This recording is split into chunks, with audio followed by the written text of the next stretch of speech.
اسلامی اخلاق و آداب کے اندر ایک حدیث مبارکہ نقل فرماتے ہیں جو شخص کھانے سے پہلے بسم اللہ پڑھ لے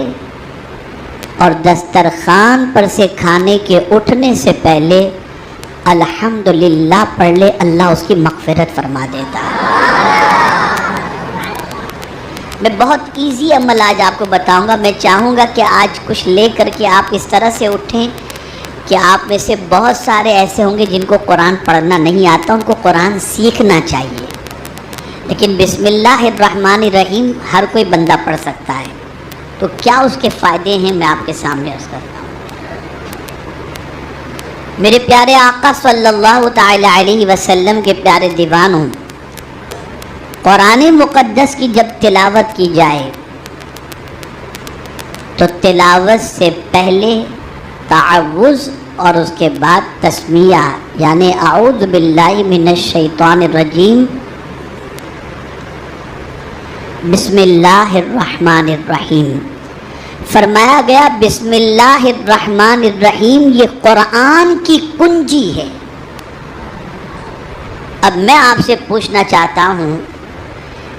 کہ کنجی بسم اللہ الرحمن الرحیم قرآن کی ہے، اگر کوئی شخص بسم اللہ الرحمن الرحیم پڑھتا ہے تو گویا قرآن کا خزانہ اس کے سامنے کھل جاتا ہے۔ آقا کریم صلی اللہ علیہ وسلم کا ارشاد گرامی ہے کہ جب کوئی طالب علم بسم اللہ الرحمن الرحیم پڑھتا ہے تو اللہ تعالیٰ اس کے استاد اور اس کے ماں باپ اور اس طالب علم کی مغفرت فرما دیتا ہے۔ آپ ذرا اندازہ لگائیں،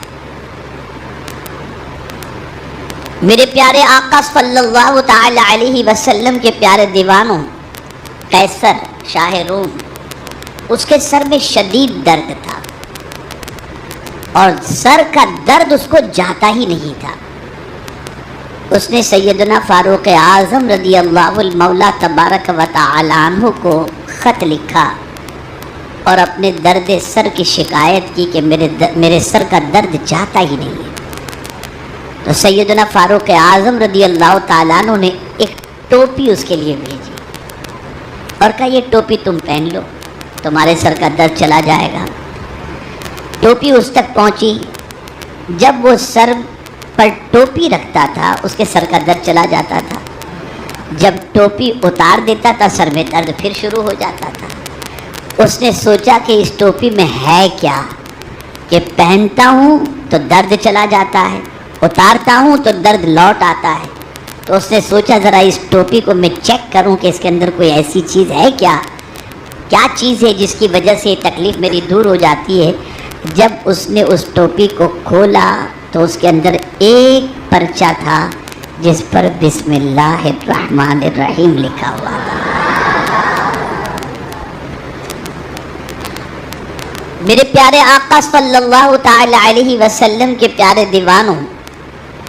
حضرت خالد بن ولید رضی اللہ المولا تبارک و تعالی عنہ، جب انہوں نے غیروں کے سامنے اسلام کی حقانیت پیش کی تو انہوں نے سیدنا خالد بن ولید رضی اللہ تعالی عنہ سے کہا کہ اگر آپ کا دین سچا ہے تو کوئی دلیل پیش کریں۔ تو حضرت خالد بن ولید رضی اللہ المولا تبارک و تعالی عنہ نے فرمایا ایک کام کرو، زہر قاتل لے کر کے آؤ، ایسا زہر جو قتل کرنے والا ہو وہ لے کر کے آؤ۔ آپ کے سامنے وہ زہر لایا گیا تو سیدنا خالد بن ولید رضی اللہ تعالیٰ عنہ نے اس زہر کو اپنے ہاتھ میں لیا اور اس کے بعد بسم اللہ الرحمن الرحیم پڑھ کر اس زہر کو وہ پی گئے، کوئی تکلیف نہیں ہوئی۔ مجوسیوں نے جب دیکھا تو کہا کہ جس کی زبان پر یہ کلمے تھے اور جس کی بنیاد پر زہر کا اثر نہیں ہوا، تو جس کے نام کی یہ تاثیر ہے وہ نام بھی برکت والا، اور جس کا یہ دین ہے وہ دین بھی برکت والا، اور سارے مجوسیوں نے کلمہ پڑھ کر کے اسلام قبول کر لیا۔ حضرت موسیٰ علیہ الصلاۃ والتسلیم فرعون کی سرکشی کو جانتے تھے، اس کی بغاوت کو جانتے تھے، لیکن فرعون نے ابھی خدائی کا دعویٰ نہیں کیا تھا، اور خدائی کے دعوے سے پہلے اس نے بسم اللہ الرحمن الرحیم لکھا ہوا ایک پرچہ کہیے یا ایک تختی کہیے، اس نے اپنے گھر کے دروازے پر لگا رکھی تھی۔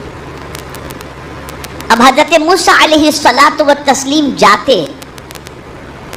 اور جا کر کے اس کو اسلام کی دعوت، رب کی دعوت اس کے سامنے پیش کرتے، لیکن نہ وہ قبول کرتا اور نہ وہ کسی مصیبت میں گرفتار ہوتا۔ تو ایک روز حضرت موسیٰ علیہ الصلاۃ والتسلیم نے رب قدیر جل جلالہ کی بارگاہ میں عرض کیا، میرے کریم یہ سرکش ہے، باغی ہے اور لوگوں پر ظلم و زیادتی کرتا ہے، لیکن مولا اس کی زندگی میں کوئی فرق نہیں پڑ رہا ہے، بڑے مزے سے رہ رہا ہے۔ تو مولا فرماتا ہے حضرت موسیٰ علیہ السلام کو، موسیٰ تم اس کے ظلم و زیادتی کو دیکھ رہے ہو اور میں اس کے دروازے پر میرا نام دیکھ رہا ہوں۔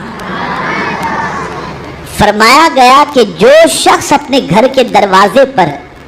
بسم اللہ الرحمن الرحیم کی تختی یا بسم اللہ الرحمن الرحیم کا اسٹیکر وغیرہ، اسٹیکر تو میں آج کے اعتبار سے کہہ رہا ہوں،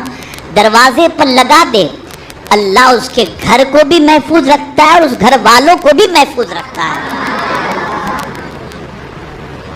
یہ ہے بسم اللہ شریف۔ میرے پیارے آقا صلی اللہ تعالی علیہ وسلم کے پیارے دیوانوں، اللہ رب العزت جل جلالہ کے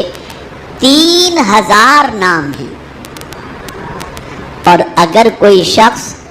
بسم اللہ الرحمن الرحیم پڑھے تو اللہ 3000 ناموں کی برکتوں سے اسے مالا مال فرما دے گا۔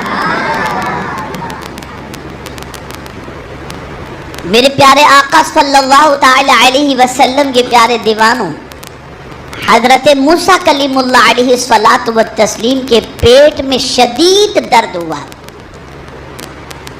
اور درد شکم کی وجہ سے آپ پریشان تھے۔ بارگاہ سمدیت کے اندر انہوں نے عرض کیا، اے میرے کریم میرے پیٹ میں شدید درد ہو رہا ہے۔ تو رب قدیر جل جلالہ نے فرمایا، فلاں جگہ کی جڑی بوٹی کو لے کر کے تم کھا لو، تمہیں شفا نصیب ہو جائے گی۔ حضرت موسیٰ علیہ السلام گئے اور جا کر کے انہوں نے اس کو لیا اور اس کے بعد تناول فرمایا، پیٹ کا درد چلا گیا۔ کچھ دنوں کے بعد پھر تکلیف ہوئی، حضرت موسیٰ علیہ الصلاۃ والتسلیم پھر اسی جگہ پر گئے، اور اب جا کر کے جب وہ جڑی بوٹی کو لے کر کے کھاتے ہیں تو درد ختم ہونے کی بجائے بڑھ جاتا ہے۔ تو حضرت موسیٰ علیہ الصلاۃ والتسلیم کو تعجب ہوا۔ بارگاہ سمدیت میں انہوں نے عرض کیا، ہے میرے کریم پہلے کھایا تھا شفا نصیب ہوئی تھی، اب کھایا تو درد بڑھ گیا، معاملہ کیا ہے؟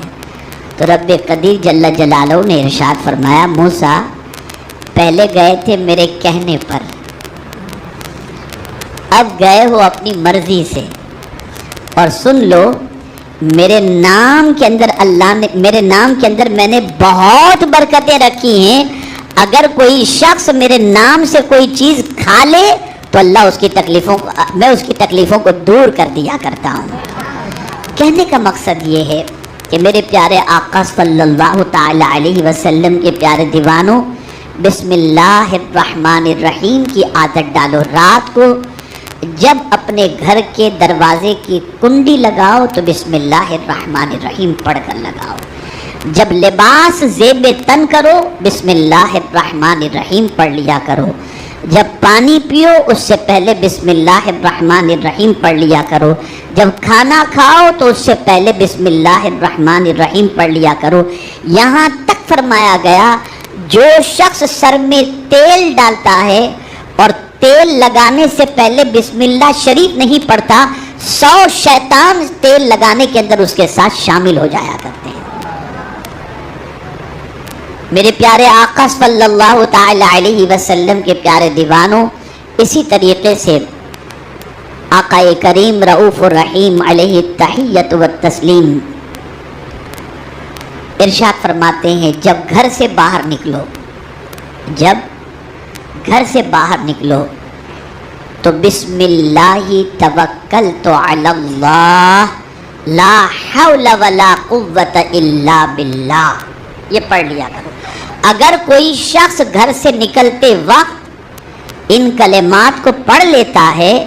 تو شیطان اس بندے سے مایوس ہو جاتا ہے اور اللہ تعالیٰ اس بندے کی حفاظت فرماتا ہے۔ میرے پیارے آقا صلی اللہ تعالی علیہ وسلم کے پیارے دیوانوں، مولا علی کرم اللہ تعالی وجہہ الکریم غموں سے چھٹکارے کے سلسلے میں،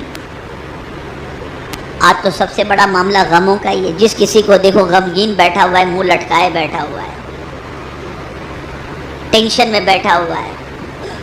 تکلیف میں بیٹھا ہوا ہے، چہرہ کھلا ہوا بہت کم لوگوں کا نظر آتا ہے۔ ہر کسی کو دیکھو تو افسردہ، کسی کو مال کی قلت کا غم، کسی کو بیوی کا ٹینشن، کسی کو بچوں کا ٹینشن، کسی کو کاروبار کا ٹینشن، نہ جانے کتنے ٹینشن ہیں۔ بلکہ اب تو جن پر کوئی ذمہ داری نہیں ہے ان چھوٹے چھوٹے بچوں کو بھی ٹینشن نظر آ رہا ہے۔ بلکہ اگر میں یہ کہوں تو غلط نہ ہوگا کہ دور جدید کی سب سے بڑی بیماری اسٹریس ہے، ڈپریشن ہے، اور سب سے زیادہ ڈپریشن کے اندر گرفتار اس وقت پوری دنیا میں اگر آپ دیکھیں تو مغربی ممالک یعنی ویسٹرن کنٹریز کے لوگ سب سے زیادہ ٹینشن کے اندر ہیں، اور اسی کے ساتھ ساتھ ہندوستان کے اندر پوزیشن ایسی ہے ہر چھٹا یا آٹھواں آدمی ٹینشن کے اندر گرفتار ہے۔ قربان جائیے مولا علی کرم اللہ تعالی وجہہ الکریم کی عظمت پر کہ آپ فرماتے ہیں اگر کوئی کرب و اضطراب میں ہے، کوئی غمگین ہے، کوئی ٹینشن کے اندر ہے، اگر وہ ٹینشن والا بندہ یہ پڑھ لے بسم اللہ الرحمن الرحیم ولا حول ولا قوت الا باللہ العلی العظیم، تو اللہ صرف دنیا کا نہیں آخرت کا ٹینشن بھی اس کا دور فرما دے گا۔